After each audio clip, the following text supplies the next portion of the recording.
Y tenemos muchos ejemplos de emulsión. El más famoso que tenemos del huevo, pues es la mayonesa. La mayonesa, en un principio se empezó a fabricar utilizando el huevo como un emulsificante.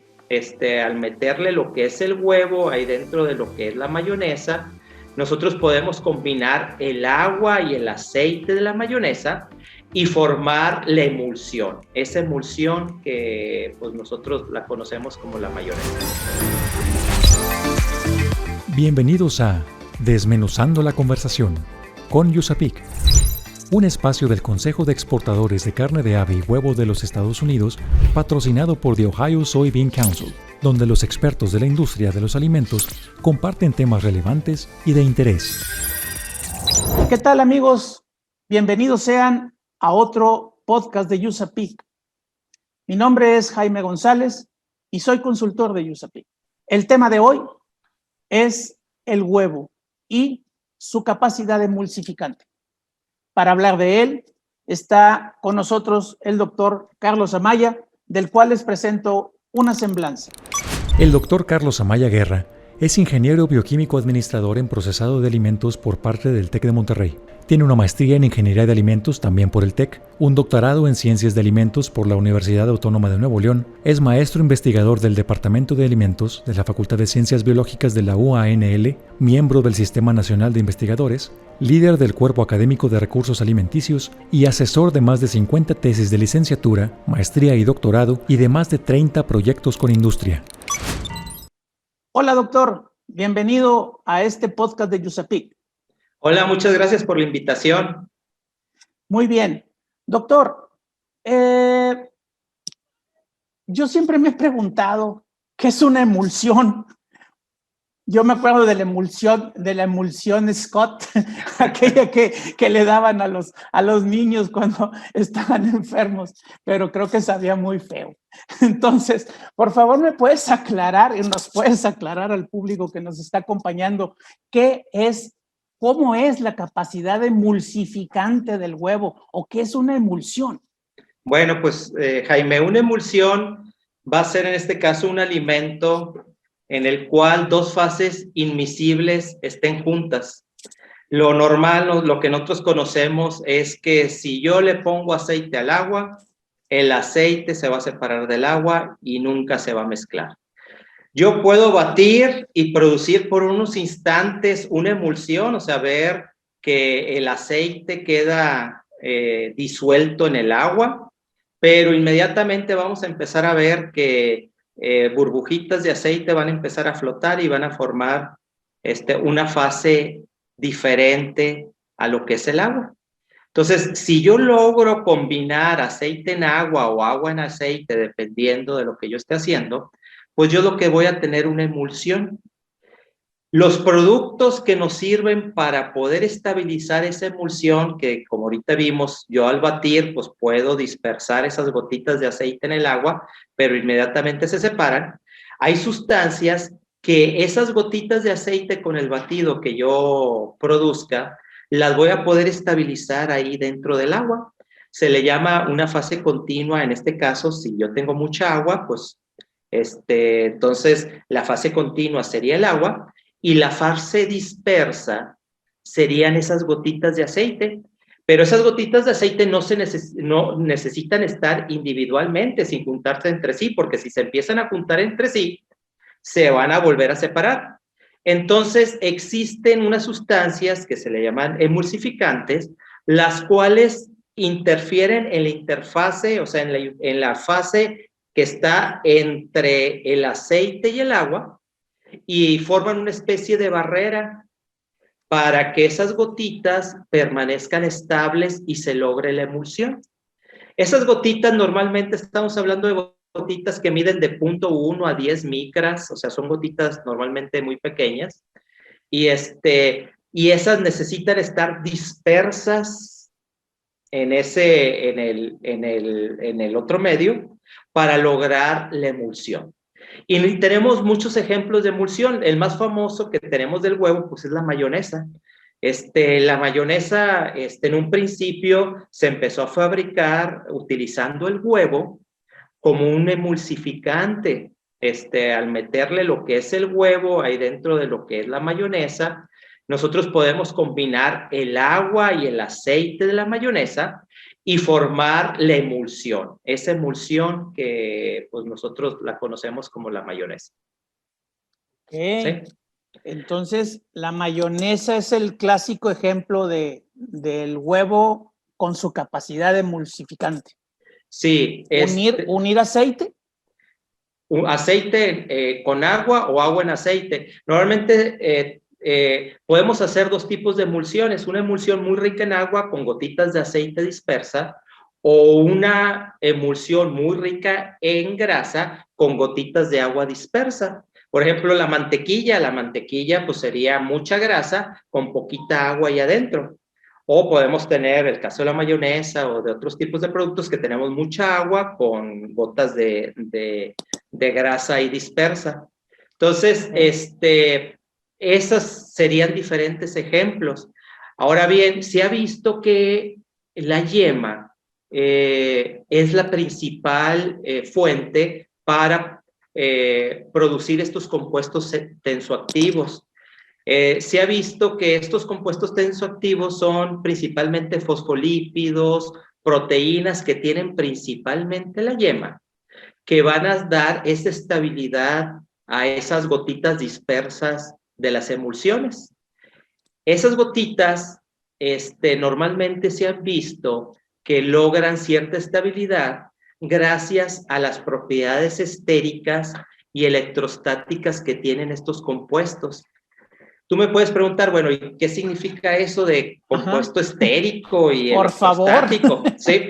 Imagínense los compuestos emulsificantes como una especie de clavo, donde la propiedad de la cabeza del clavo es diferente al cuerpo del clavo.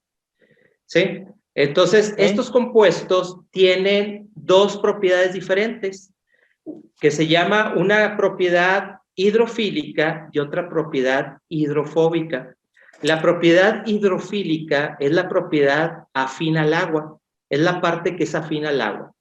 Y la propiedad hidrofóbica es la propiedad afín a la grasa. ¿Sí? Fobia al agua, pues afín a la grasa. Entonces, imagínense que ese clavo tiene el cuerpo del clavo hidrofóbico, o sea, afín a la grasa, y la cabeza afín al agua. Entonces, ¿qué va a ocurrir?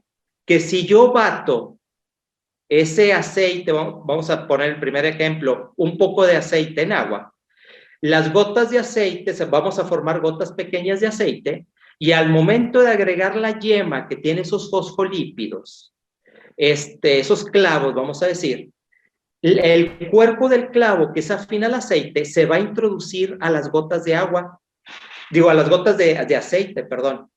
Y la cabeza del clavo que es afín al agua va a quedar afuera en la parte dispersa, en la parte acuosa. Y entonces ese glóbulo de grasa se va a llenar de esos clavitos. Vamos a ver en la superficie las cabezas afines al agua, afuera hay agua, va a estar soluble ese glóbulo de grasa, y al momento de chocar o acercarse a otro glóbulo de grasa, también va a tener esos clavos con las cabezas hidrofílicas. Y como tienen la misma capacidad, o sea, la misma característica, esas cabezas hidrofílicas afines al agua, se van a repeler entre sí. Entonces, esos glóbulos se van a repeler y no se van a juntar y no se van a separar. Bueno, entonces, la propiedad estérica, nosotros le llamamos a la influencia del volumen del grupo funcional. En este caso, el volumen de la cabeza, el volumen del cuerpo del clavo.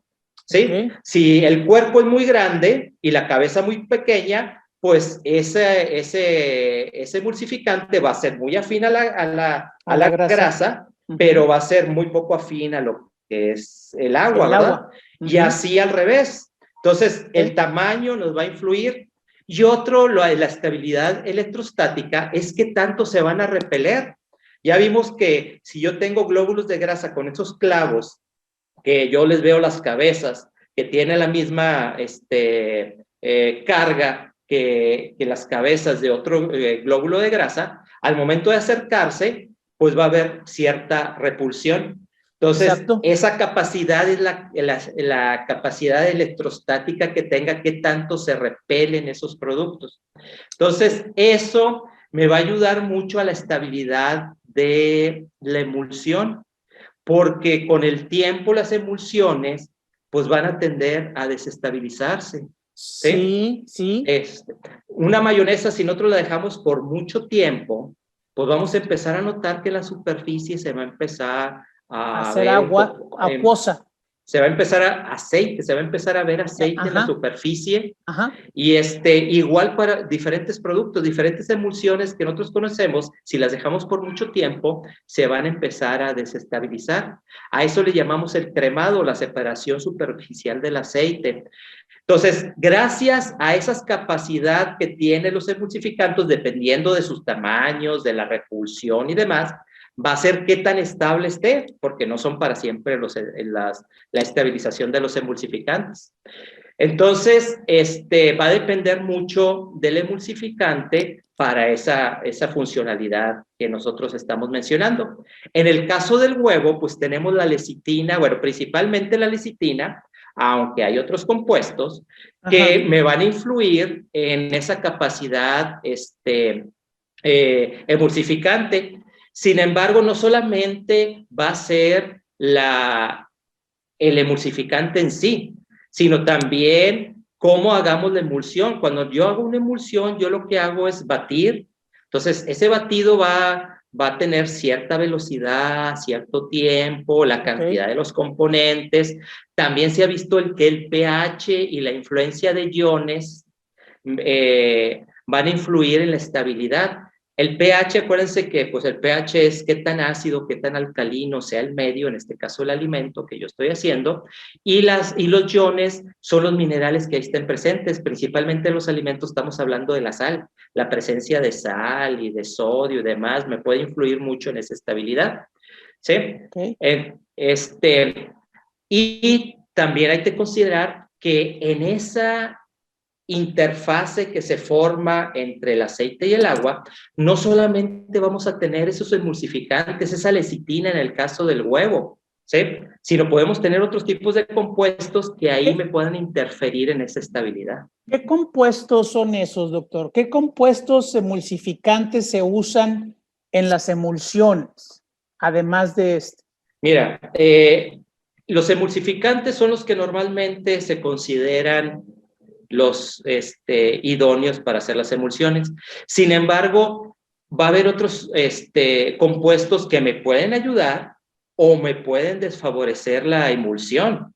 ¿Sí? Cuando yo compro emulsificantes sintéticos, pues simplemente lo que estoy haciendo es metiendo emulsificantes ahí para lograr esa repulsión que acabamos de ver.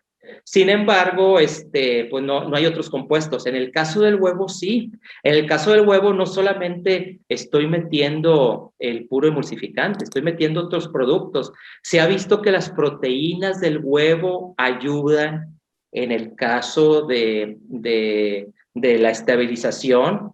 La grasa interfiere un poquito y demás. Entonces, hay que estudiar caso por caso cómo realizar las emulsificaciones que nosotros queramos. En el caso de lo que es la yema de huevo, existen investigaciones muy interesantes sobre estas capacidades que tiene.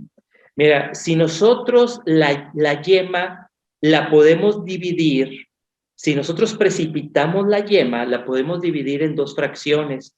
Lo que se le llama el plasma, que sería la parte líquida de la yema, y lo que serían los gránulos, que sería, vamos a decir, una parte viscoelástica y semisólida de lo que es la yema. Más o menos el plasma correspondería a un 70% de la yema, aproximadamente. Es un producto con muchos sólidos, tiene alrededor de 78% sólidos, o sea, es un producto con muchos sólidos, que vamos a tener principalmente los lípidos, el colesterol va a estar ahí en el plasma, y en los gránulos vamos a tener principalmente humedad, que sería ese 30% restante. Vamos a tener pocos sólidos, pero también vamos a tener proteínas. Ambas fracciones, el plasma y los gránulos, emulsifican, tienen capacidades emulsificantes, pero emulsifican de diferente manera, ¿sí? Y también aquí sería muy interesante, pues, decir que si en los gránulos no tenemos mucho aceite, yo puedo utilizar esa fracción de gránulos para hacer, por ejemplo, mayonesas con bajo contenido de aceite o con bajo contenido de colesterol, que si se quisiera. Mayonesas light. Mayonesas light, ¿sí? Okay. Sin embargo, pues hay que trabajarlas de manera diferente y demás. Entonces es curioso este dato, es importante saberlo, y pues podemos desarrollar diferentes productos separando estas diferentes fracciones de lo que es la yema de huevo. Perfecto. Mira, doctor, vamos a hacer una pequeña pausa para unos avisos y en un momento más continuamos con esta plática del huevo y su capacidad emulsificante. En un momento regresamos para seguir desmenuzando la conversación con USAPIC. El Consejo de Exportadores de Carne de Ave y Huevo de los Estados Unidos, USA Poultry and Egg Export Council, USAPIC, está presente en todo el mundo a través de su red internacional de oficinas y consultores. Su experimentado personal internacional realiza principalmente dos actividades, que son mantener la comunicación cercana con los importadores, distribuidores y otros contactos clave involucrados en el comercio internacional, y realizar actividades promocionales para apoyar la exportación de productos de las industrias estadounidenses de carne de ave y huevo. En México en particular, se tienen relaciones muy positivas con la Unión Nacional de Avicultores y se llevan a cabo varios proyectos conjuntos que impulsen un mayor consumo de productos avícolas en la región TEMEC. Síguenos en redes sociales como USAPIC LATAM para que te enteres de nuestros eventos y las actividades que realizamos. USAPIC se escribe USAPEC, USAPIC LATAM. Según el Compendio 2021 de la Unión Nacional de Avicultores, el incremento y la volatilidad del mercado de maíz impactan directamente en el costo de la producción avícola, por ser una industria altamente dolarizada. En Desmenuzando la conversación con USAPIC, la información aporta valor. Mito. ¿No te parece raro que una mayonesa está elaborada con la yema de huevo, que es amarilla, y su color final es generalmente blanca?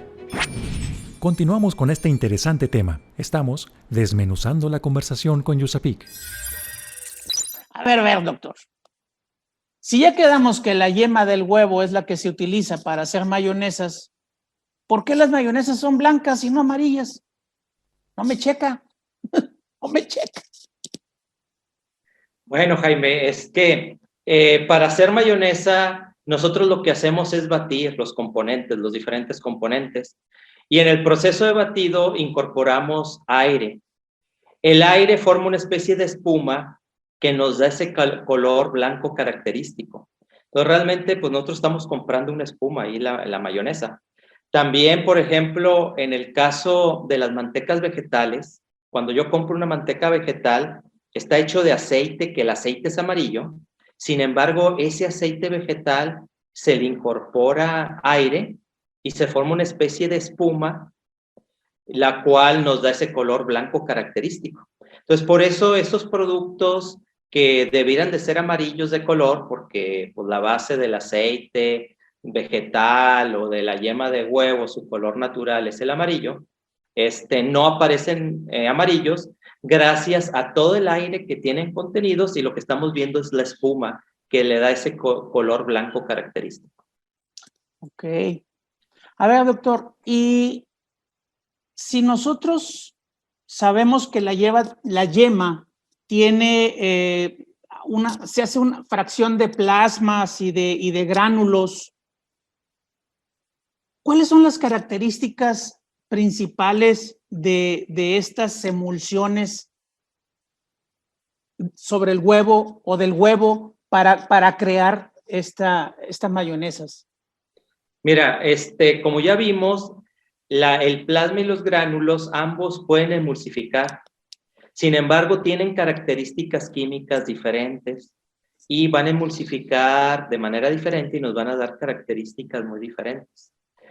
Se ha visto que el plasma, vamos a empezar con el plasma. El plasma es principalmente lipoproteínas de baja densidad. Aproximadamente un 85% del plasma son este tipo de proteínas. En cambio, los gránulos están compuestos principalmente de proteínas de alta densidad y también ahí de algunos lípidos. En el plasma, si nos metemos ya en lo que es la fracción del plasma, ¿sí? Ese plasma es una fuente muy importante de fosfolípidos. ¿Qué es un fosfolípido? Un fosfolípido, como su nombre lo dice, es una grasa, un lípido con fósforo. ¿Se acuerdan cuando vimos lo de los emulsificantes? El ejemplo del clavo, de que el cuerpo tenía una característica y la cabeza tenía otra. Pues aquí tenemos lo mismo. Los lípidos normalmente son cadenas alargadas y el lípido pues, es afín a la grasa. Y en cambio el fósforo es afín al agua. Entonces tenemos esa fracción afín al agua, esa fracción afín a lo que es la grasa. Entonces, el plasma es muy rico de estos fosfolípidos, lo que son los emulsificantes tradicionales que nosotros conocemos. Entonces, me va a crear emulsiones, lo que yo esperaría de una emulsión normal, pues yo lo voy a obtener de lo que es el plasma. Sin embargo, el plasma también tiene otras sustancias que me pueden ayudar a la emulsión y también a características nutricionales. Por ejemplo, se ha visto que tiene la fosfatildicolina, que en el caso del huevo me va a ayudar a fortificar los alimentos para cuestiones de desarrollo cerebral y demás, ya que se ha visto que este compuesto ayuda al funcionamiento de membranas, al sistema nervioso y demás. Pues, por ejemplo, formulaciones infantiles para el desarrollo del cerebro de los niños y demás, pues tiene este tipo de compuestos y esto lo voy a obtener en gran medida en el plasma de la yema. Entonces, pues sería algo importante de ahí. En cambio, si yo me voy a los gránulos, ¿sí? En el caso de los gránulos, aquí lo que dijimos en un principio, pues no vamos a tener colesterol, muy poca grasa y demás. Entonces, yo puedo aprovechar la capacidad emulsificante que tienen los gránulos para hacer productos más light o con menos colesterol, ¿sí? Sin embargo, los gránulos también tienen otro tipo de compuestos. Se ha visto que tienen unas especies de inmunoglobulinas que, que nos ayudan a controlar infecciones como la salmonela, la E. coli y demás, ¿sí? Entonces, también utilizar gránulos, la fracción del gránulo puede tener otro tipo de ventajas. Ahora bien, si yo me voy a lo que es la capacidad emulsificante, vamos a ver que en el caso de las proteínas de alta densidad en los gránulos, su capacidad emulsificante está poco estudiada actualmente. Sin embargo, se ha visto que esos gránulos, cuando están a un pH cercano al neutro y no tienen carga iónica, o sea, no tienen sales ahí, son semisólidos, forman puentes de fósforo-calcio entre las proteínas y forman una especie de rigidez. A medida que se empieza a incrementar la fuerza iónica, o sea, a medida que yo le empiezo a poner sal, o empiezo a bajar el pH abajo de 3 o subo el pH arriba de 9, ¿sí? Se empieza a disgregar esos gránulos y se vuelve más líquido. Esas proteínas agregadas o desagregadas van a tener diferentes características. Se ha visto que los gránulos así en forma nativa, o sea, en un pH cercano al neutro y con poca carga iónica, o sea, con pocas sales, son excelentes para emulsificar. Normalmente, se ha visto que esas emulsiones son emulsiones muy estables. ¿Por qué? Porque se cree que esas proteínas forman una especie de capa viscoelástica gruesa entre la interfase. Entonces, no solamente esa carga iónica que vimos que se repelen y demás, sino que ya estamos hablando a lo mejor de una barrera física que va a ser más estable el producto. Entonces, eso lo podemos aprovechar para hacer productos más light, sin colesterol y demás, a este tipo de proteínas de los gránulos. Entonces, yo puedo aprovechar esas características. Entonces, no solamente decir, el huevo yo lo voy a utilizar entero para hacer mayonesas, para hacer emulsiones y demás, sino yo lo puedo fraccionar y hacer otro tipo de emulsiones para otro tipo de mercados. También en los gránulos se tiene un compuesto que se llama la fosfovitina. La fosfovitina, como su nombre lo dice, es una proteína que tiene mucho fósforo, por lo tanto está muy cargada, tiene mucha carga, o sea, mucha repulsión. Sin embargo, en los primeros experimentos, en las primeras pruebas para desarrollar productos con este compuesto, se vio que no trabajaba bien como emulsificante. Sin embargo, recientemente ya se han hecho otros estudios y se ha visto que si estos compuestos se hacen las emulsiones a muy altas presiones, vamos a lograr emulsiones muy estables con este tipo de compuestos. Entonces, acuérdense que no solamente es ponerle el emulsificante y se acabó, o sea, también cómo yo hago la emulsión, el pH de las emulsiones, las velocidades que yo la realice, todo me va a influir para poder hacer una emulsión más estable. Entonces, aquí es importante no quedarnos solamente de que el huevo, pues sí, el huevo tiene fosfolípidos, en el cual la lecitina es el principal fosfolípido que se conoce y nos ayuda a hacer una emulsión. Hay que conocer que podemos fraccionar, en este caso la yema de huevo la podemos fraccionar en 2 fracciones, de esas fracciones podemos sacar otros componentes y esos componentes tienen características diferentes, emulsifican también, pero nos pueden dar características diferentes y por lo tanto productos diferentes. Entonces esa es la importancia de la yema de huevo, no nada más quedarnos de que sí emulsifica y se acabó, ¿sí? Ok, entonces, o sea, con el huevo se va a fabricar la mayonesa, pero también se pueden fabricar diferentes tipos de mayonesa, pueden salir la mayonesa light, la mayonesa tradicional, se le agregan sabores, se le agrega, ¿qué pasa cuando se le agregan, no sé, el limón, el picante, el chipotle y ya ves tantos sabores de mayonesa que han salido? ¿Qué pasa? O sea, ¿ayuda, no ayuda, nomás saboriza? Sí, no, bueno, el limón tiene pues su capacidad sensorial, ¿verdad? Pero también su capacidad ácida. Uno de los factores de la emulsión, pues es el pH. Estuvimos viendo ahorita que también el pH nos va a influenciar las características de la estabilidad de las emulsiones.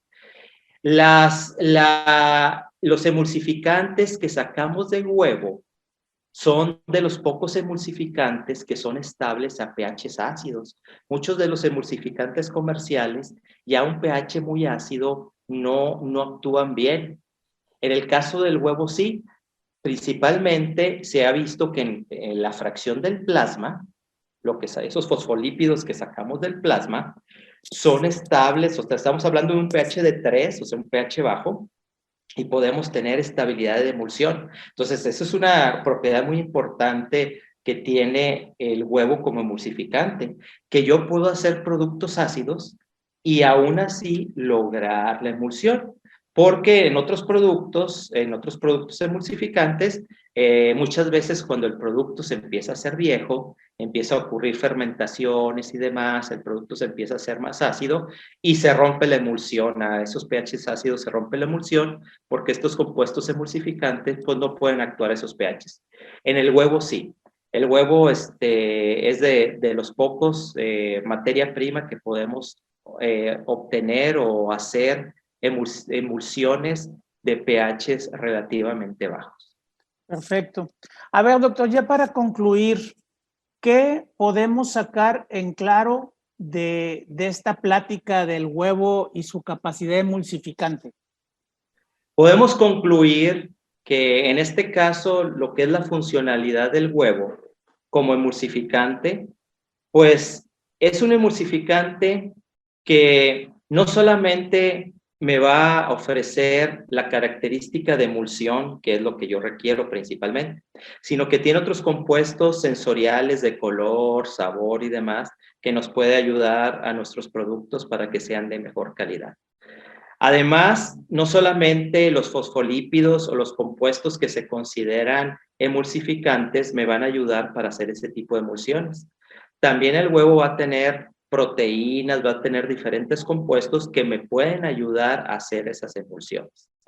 Ahora bien, no solamente el huevo entero, bueno, en este caso la yema entera me va a servir para hacer las emulsiones, sino que también yo puedo fraccionar esa yema y obtener lo que es el plasma y los gránulos y poder hacer emulsiones que sean estables a diferentes pHs, a diferentes cargas iónicas, ¿sí? Y también puedo yo fraccionar todavía más ese plasma y esos gránulos para obtener compuestos aislados que me van a dar funcionalidades ya muy específicas. Entonces, esa es la versatilidad del huevo. El huevo, nosotros normalmente pues creemos que nada más, bueno, pues es el huevo entero, lo único que podemos hacer es fraccionarlo en clara y en yema, y es lo único que puedo utilizar. No, podemos utilizar, o sea, el fraccionamiento, por ejemplo, de la yema es un fraccionamiento de lo que es el líquido, de lo que es el sólido, o sea, por gravedad, por centrífuga y demás, separamos lo que es el plasma del gránulo, y podemos obtener dos productos diferentes que podemos utilizar para hacer dos alimentos de características muy diferentes. Y entonces podemos aprovechar y dar valor agregado a lo que es el huevo. Excelente. Pues muy bien, doctor. Te agradecemos mucho la presencia en este podcast. Muchas gracias por estar con nosotros. Muy elocuentes tus respuestas a nuestras preguntas. Y pues espero que no sea la última vez que nos veamos. Seguramente vamos a estar por ahí en otra plática, en otro podcast. Muchas gracias por la invitación. Esperamos vernos pronto por aquí. Muchas gracias.